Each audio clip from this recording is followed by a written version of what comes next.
আচ্ছা, তুমি যে মাইয়ের ভিডিওটা ছাড়ছো, ওইখানে অনেকেই কমেন্ট করছে তুমি নাকি জামাই সাইরা দিয়া, জামাই সন্তান সাইরা দিয়া আমার হাত ধরে বলে আয়া পড়ছো পরকিয়া কইরা।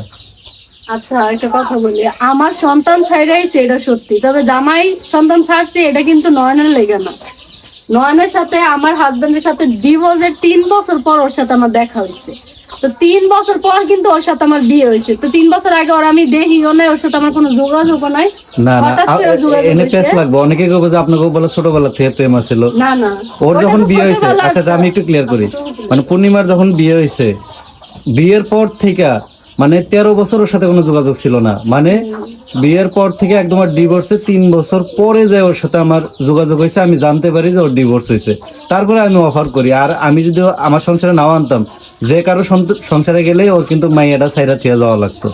অবশ্যই। কারণ এই যুগে কেডা আছে যে মাইয়া মাইনে নিবো, তাও আমি মাইনে নিতে চাই, কিন্তু হেরা তো দিতে চায় না, ঠিক না?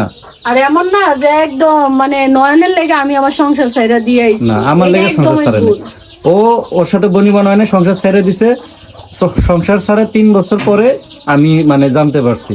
এই কথাটা অনেকেই বলে, আমি দেখছি অনেকেই স্ট্যাটাস দেয় যে এই ছোট সতীন সন্তান স্বামী ছাইরা দিছে প্রেমিকের লেগে। আমি প্রেমিকের লেগে ছাড়িনি। ওর যখন বিয়ে হয়েছে, বিয়ের পর থেকে ওর সাথে আমার কোনো যোগাযোগ ছিল না। বিয়ে হওয়ার পরে সারাসারি হয়েছে, তখনও আমার সাথে কোনো যোগাযোগ ছিল না। সারাসারি 3 বছর পরে হঠাৎ করে মানে জানতে পারি যে ওর সাথে সারাসারি ও এরকম সিঙ্গেল হয়েছে, চাকরি বাকরি করতেছে। তো ওইখান থেকে আর কি, যদি ওদের বনি বনে হইতো, হ্যাঁ ওই যে অনেকে কয় যে মেয়ের মুখের দিক তাকায় তো সংসারটা করতে পারতো। যদি বনি বনে হইতো তাহলে ডিভোর্সের 1 বছরের মধ্যেই বনি মনে হয়ে যেত। ডিভোর্সের হয়েছে 3 বছর কোনো বনি মনে হয় নাই, তারপরে যে আমার সংসারে আইছে। তবে আর সে কিন্তু আমার অনেকবার নিতে চাইছে, আমার ফ্যামিলিগত ভাবে নিতে চাইছে, আমার সাথে অনেক কন্টাক্ট করছে, যোগাযোগ করছে যে না আমি আমার ভুল বুঝতে পারছি, তোমার আমি নিতে চাই। কিন্তু আমি তার সাই দিই না। যে একবার ভুল করতে পারে সেই মানুষটা বারবার ভুল করব। তো আমি অনেক কিছু চিন্তা ভাবনা করে দেখছি যে না, আমি যদি আজকে মেয়ের মুখের দিকে তাকাই ওই সংসারে যাই, ভবিষ্যতে এই মেয়ে আমার কাল হয়ে দাঁড়াইতে পারে।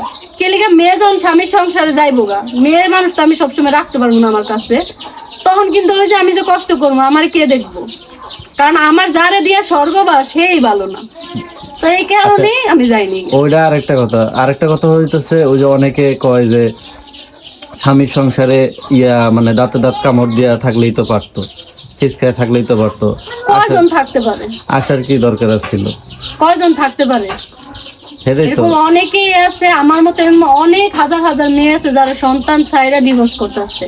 তাহলে তারাও তো চাইলে সন্তানের মুখের দিকে তাকায় আবার থাকতে আরেকটা পারে। কমেন্ট, ওই কমেন্টের নিচে দেখলাম একটা কমেন্ট, এটা আমার অনেক হাসি পাই কমেন্টে দেখে।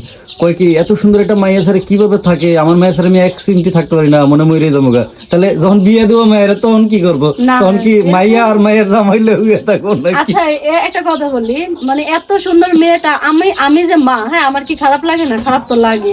আমিও তো একটা সময় ভাবতাম আহারে আমার এই সন্তান রাইখা এই যে এত বছর সংসার করছি না, শুধু এই সন্তানের মুখের দিকে তাকাই। হ্যাঁ, তা নাহলে আরো আগে কারণ আরো আগে ওর সাথে আমার ডিভোর্স হয়ে যেত, অনেক আগে আর হইতো। সন্তানটা নিছিল ভালোর জন্য। আর আমি সন্তানটা নিছি যাতে আমি সংসারটা কইরা খাইতে পারি, হ্যাঁ, এই কারণেই কিন্তু নিছি। স্বামী ঠিক হয়ে যায়। সবাই শুধু বলতো কি যে একটা বাচ্চা কাচ্চা হইলে ঠিক হয়ে যাবে, ওই যে বাচ্চা কাচ্চা হইলে ঠিক হইব, এই কারণে বাচ্চাটা নেওয়া, নাইলে আমি বাচ্চা নিতাম না। নিয়েও ঠিক করতে পারে, নিয়েও ঠিক করতে পারি না। তখন দেখছি না, আমি যদি সন্তানের মুখের দিকে তাকাই থাকি, আমার কোনো ক্যারিয়ার নেই, আমার কোনো ভবিষ্যৎ নেই, এই সন্তানের ভবিষ্যৎও খারাপ। মানে এই সন্তানের কোনো ভবিষ্যৎ নাই, আমারও নাই। তো সব দিক চিন্তা ভাবনা করে মনে হয়েছে যে না, আমার এই সিদ্ধান্তটা নেওয়া হয়েছে। আরেকটা জিনিস